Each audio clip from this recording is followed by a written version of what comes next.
नमस्कार। एकलव्य के अंगूठा के पिछले एपिसोड में मैंने बताया था कि एकलव्य महागुरु द्रोण के सामने मिन्नतें कर रहा है।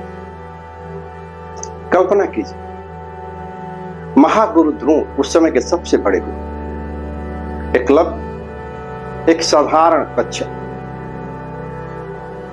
एकलव्य हिम्मत करके उनके पास पहुंच जाता है, बड़ी हिम्मत से अपनी मिन्नतें दोहरा रहा था, बड़ी हिम्मत से अपनी मिन्नतें दोहरा रहा था, शब्द के साथ मुख के भाव पढ़ते जा रहा था। लेकिन यहां मैं ये बताऊंगा कि गुरु द्रोणाचार्य वो कुरु वंश द्वारा उनको एक काम दिया गया था कि वो कौरवों और पांडवों को केवल शिक्षा दें।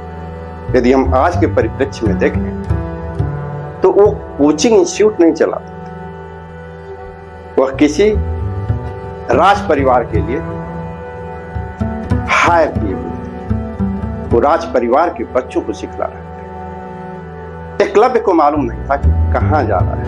एकलव्य पहुंचा, भले ये बाद में एकलव्य बहुत सक्सेसफुल हो जाता है, तो ये होता है कि गुरु द्रोणाचार्य ने उसको सिखाया नहीं, लेकिन गुरु द्रोणाचार्य की आस्था कुरुवंश थे और उनको कुरुवंश के लिए हायर किया गया था। कुरुवंश के राज दरबार में रहते थे और उन्हीं राजपुत्रों को सिखलाने का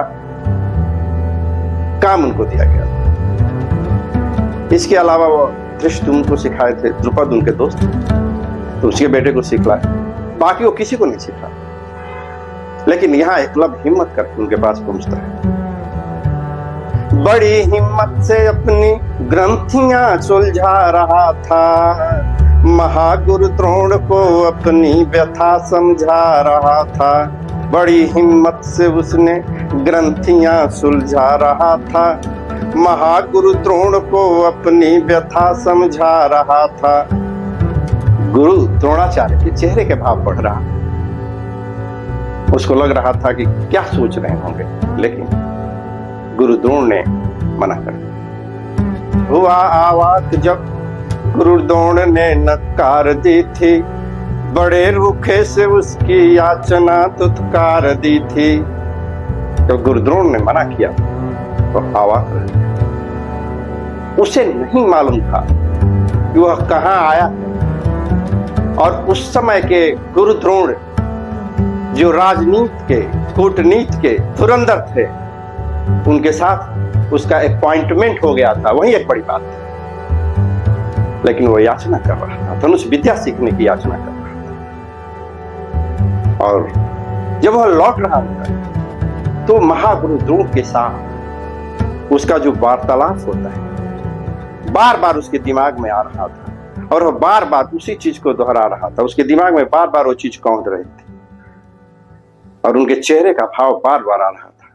वही त्योरी, वही मुख भंगिमा याद आ रहा था, वही त्योरी, वही मुख भंगिमा याद आ रहा था, महागुरु द्रोण के दुत्कार को दोहरा रहा था, महागुरु द्रोण के दुत्कार को दोहरा रहा था।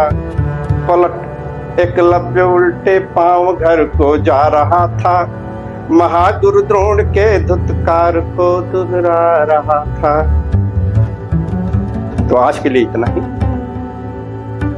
आप हमारे चैनल को लाइक कीजिए, सब्सक्राइब कीजिए और नोटिफिकेशन बेल को जरूर दबाइए।